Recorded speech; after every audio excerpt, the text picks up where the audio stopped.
So today session is regarding verbs. Verbs वैसे देखा जाए तो ये दो तरह के होते हैं टेंसेस, ट्रांजिटिव, इंट्रांजिटिव। जैसे अंग्रेजी में जो चीज पूरी होती है उसे कंप्लीट, अधूरी को इनकम्प्लीट कहते हैं। ट्रांजिटिव में सब्जेक्ट और ऑब्जेक्ट और वर्ब तीनों होते हैं। He walks on road, subject verb object. He walks every day, इसमें कोई ऑब्जेक्ट नहीं है। और इंपॉर्टेंट चीज जो टेंसेस के टेबल में याद रखने वाली वर्ब की तीन फॉर्म्स हैं, आपने पढ़ी हुई है, कुछ नया नहीं है। V1, V2, V3।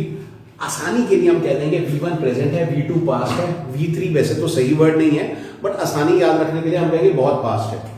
तो अगर हम ऐसा टेबल बनाएं, देखिए मैंने कुछ खास नहीं किया, पास्ट प्रेजेंट फ्यूचर, और ये चार तरह के होते हैं। सिंपल कॉन्टिन्यूअस में V1 प्लस आईएनजी आता है, परफेक्ट, परफेक्ट कॉन्टिन्यूअस। जब V1 प्लस आईएनजी आता ही है तो हम सब में V1 प्लस आईएनजी लिख ही सकते हैं, और परफेक्ट में V3 आता है तो हम सब में V3 लिख सकते हैं। देखिए टेंसेस का कितना 40% या उससे ज्यादा टेबल तो हो ही गया, अभी हमने इंग्लिश शुरू भी नहीं की, ठीक है। अब ध्यान से देखिए क्या है, अभी मैंने बताया था ये प्रेजेंट है और ये पास्ट है, तो यहाँ क्या आ जाएगा V2, और यहाँ क्या आ जाएगा, अभी बताया प्रेजेंट, ये फ्यूचर फॉर्म हमारे पास है नहीं कोई, तो इसी में विल ऐड करते हैं, और इसमें S या ES आता है। जैसे सब्जेक्ट जब सिंगुलर होता है, बॉय प्लेज फुटबॉल, ठीक है। तो अब इन तीनों में कोई डिफरेंस नहीं है, इसीलिए आज आपने जो रट्टा मारा उसे लॉजिक से समझिए।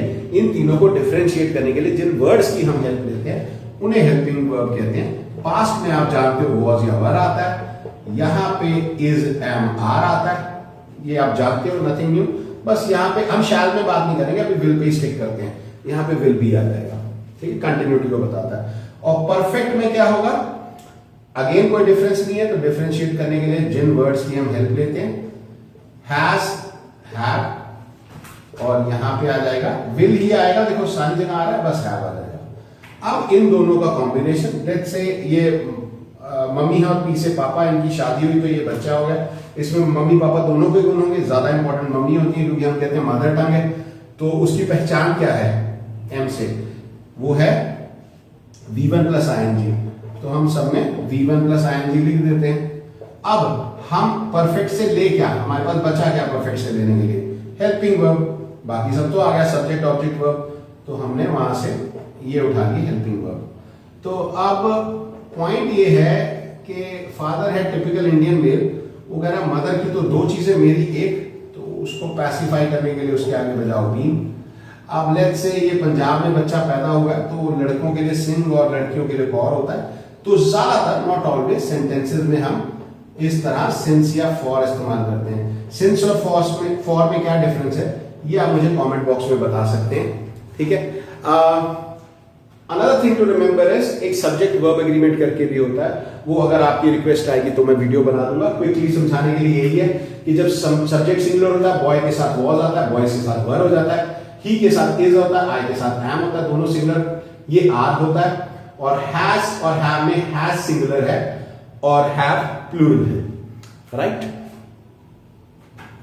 तो अब हम समझते हैं हैड का केस, क्योंकि पास्ट में बताने के लिए जब हमारे पास सिंपल पास्ट है, पास्ट कंटिन्यूअस है, इवन प्रेजेंट परफेक्ट भी अभी अभी हुई चीज के लिए होता है, तो पास्ट, ये पास्ट परफेक्ट क्या है।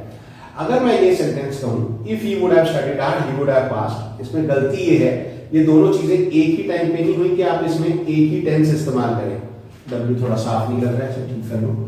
तो यहां पर इसको काट के आप लिखोगे हैड, इसे थर्ड कंडीशनल भी कहते हैं, कंडीशनल होते हैं वो, सॉरी सेकंड कंडीशनल, क्योंकि जीरो से स्टार्ट करते हैं, 0 1 2, तो सेकंड कंडीशनल कह सकते हैं उसे। If he had studied hard he would have passed, तो अगर उसने, ये देखिए ये भी पास हो गया, कल रिजल्ट आया, ये इमीडिएट पास हो गया, लेकिन अगर उससे 6 महीने पहले पढ़ाई की होती तो ही वुड हैव पास्ड। तो जब दो घटनाएं पास में होती हैं, जो ज्यादा पहले होती है उसमें हैड आता है, और बाद वाले में ये इस कंडीशनल में वुड हैव हो जाता है। आपके दिमाग में कौन कौन से ऐसे सेंटेंसेस आ रहे हैं आप कमेंट बॉक्स में टाइप कर सकते हैं। Thanks for watching.